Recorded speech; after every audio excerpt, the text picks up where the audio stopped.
میرا سوال ہے کہ شرک اکبر کیا ہے اور شرک اصغر کیا ہے؟ دیکھیے، اس میں دو بنیادی اصول یاد رکھیں آپ، شرک اصغر اور اکبر میں۔ ویسے تو دونوں کے درمیان کئی سارے فروق ہیں، لیکن یہ پہچاننے کے لیے کہ یہ شرک اصغر ہے یہ شرک اکبر ہے، دو بنیادی اصول یاد رکھیں۔ پہلا اصول یہ کہ کسی بھی عمل کو اس وقت تک شرک نہیں کہہ سکتے جب تک اس کے شرک ہونے کی کوئی دلیل نہ آئی ہو۔ اسی وقت ہم اس کو شرک کہہ سکتے ہیں جب اس کے شرک ہونے کی دلیل آ جائے۔ جیسے مثال کے طور پر اللہ کے نبی صلی اللہ علیہ وسلم کی حدیث ہے، ان اخوف ما اخاف علیکم الشرک الاصغر، سب سے زیادہ تمہارے بارے میں مجھے جس بات کا خوف ہے وہ شرک اصغر ہے۔ اپنی امت سے کہا۔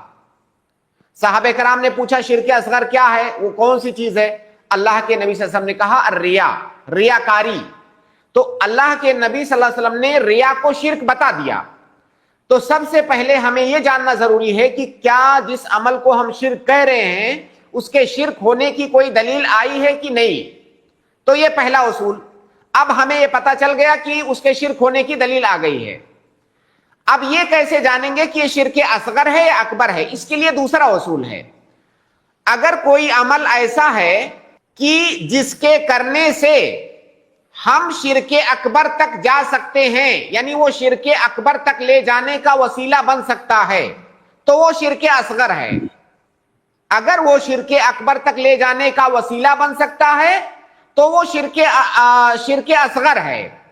اور اگر اس شرک کے اندر ڈائریکٹ اللہ رب العالمین کے ساتھ کسی کو شریک کیا جا رہا ہے، اس کے مساوی قرار دیا جا رہا ہے، اس کے مماثل قرار دیا جا رہا ہے، تو وہ شرک اکبر ہے۔ اس طرح سے ہم شرک اصغر اور اکبر کے درمیان تفریق کریں گے۔ ایک بار میں پھر ریپیٹ کر دیتا ہوں، پہلے تو ہم یہ جانیں گے کہ وہ شرک ہے کہ نہیں دلیل کے ذریعہ۔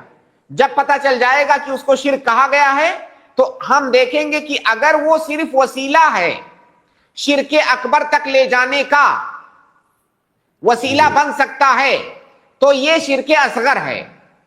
اور اگر ہم دیکھیں گے کہ اس کے اندر اللہ رب العالمین کے ساتھ کسی کو ڈائریکٹ شریک کیا گیا ہے، اس کے مماثل، اس کا ند، اس کا مساوی قرار دیا گیا ہے، تو وہ شرک اکبر ہے۔ اور دونوں کے حکم میں فرق یہ ہے، دونوں کے حکم میں یہ فرق ہے کہ اگر کوئی آدمی شرک اصغر کرتا ہے تو جس عمل کے اندر شرک اصغر داخل ہوا وہ عمل ضائع ہو جائے گا مکمل طور سے، اس عمل کا کوئی اجر نہیں ملے گا، الٹا اسے گناہ ملے گا۔ دوسری بات کہ شرک اصغر کرنے والا اسلام سے خارج نہیں ہوتا ہے۔ اور شرک اکبر اگر کوئی کرتا ہے تو اس شرک اکبر سے اس کا وہ عمل بھی ضائع ہو جائے گا، اور پچھلے جتنے اعمال ہیں وہ سب ضائع ہو جائیں گے، جتنی نیکیاں زندگی میں کیا ہے سب ضائع۔ اور وہ آدمی اسلام سے خارج ہو جائے گا۔ تو یہ بنیادی طور سے اس کے دونوں کے حکم کے درمیان فرق ہے۔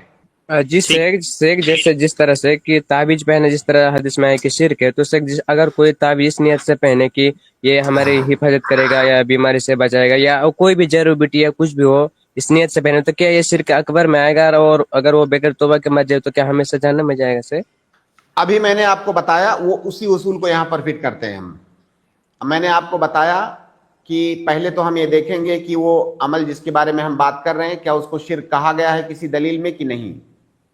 اب تمیمہ، آپ تعویذ کی بات کر رہے ہیں جس کو کہ تمیمہ کہا جاتا ہے عربی میں۔ اللہ کے نبی صلی اللہ علیہ وسلم کی حدیث ہے کہ من تعلق تمیمۃ فقد اشرکا، جس نے تمیمہ لٹکایا، تعویذ لٹکایا، اس نے شرک کیا۔ اب ہمیں پتا چل گیا کہ یہ شرک ہے۔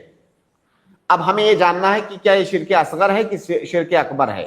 شرک اصغر جاننے کا کی علامت ہم نے یہ بتایا کہ جو عمل آپ کو آگے شرک اکبر تک لے جا سکتا ہے، وہ ڈائریکٹ شرک اکبر نہیں لیکن شرک اکبر تک لے جا سکتا ہے، وہ شرک اصغر ہے۔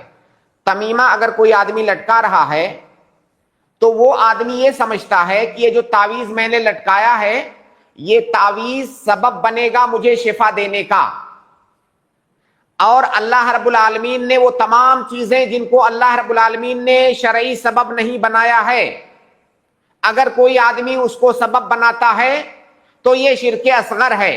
یہ بھی اصول ہے عقیدہ کے باب میں کہ وہ تمام چیزیں جنہیں اللہ رب العالمین نے شرعی سبب نہیں بنایا ہے، اگر کوئی اسے سبب مانتا ہے، سبب بناتا ہے، تو یہ شرک اصغر ہے۔ تمیمہ کے بارے میں لوگ عقیدہ اگر یہ رکھتے ہیں کہ اس سے ہمیں شفا ملے گی، گویا کہ شفا کا سبب بنا رہے ہیں اس کو، جبکہ اللہ نے اس کو شفا کا سبب نہیں بنایا ہے.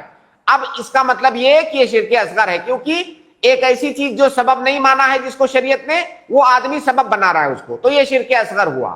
اور یہ آگے چل کر کے شرک اکبر میں آپ کو لے جا سکتا ہے. کیسے لے جا سکتا ہے؟ جیسے کوئی آدمی یہ اگر عقیدہ رکھتا ہے تعویذ کے بارے میں، یہ جو تعویذ ہے بذات خود یہ تعویذ مجھے شفا دے گی، یعنی اس تعویذ کے اندر اتنی تاثیر بذات خود ہے کہ یہ مجھے شفا دے دے گی. ایسا نہیں کہ اللہ تعالیٰ اس تعویذ کے ذریعہ مجھے شفا دے گا، یہ تعویذ مجھے شفا دے گی، یہ شرک اکبر ہو گیا.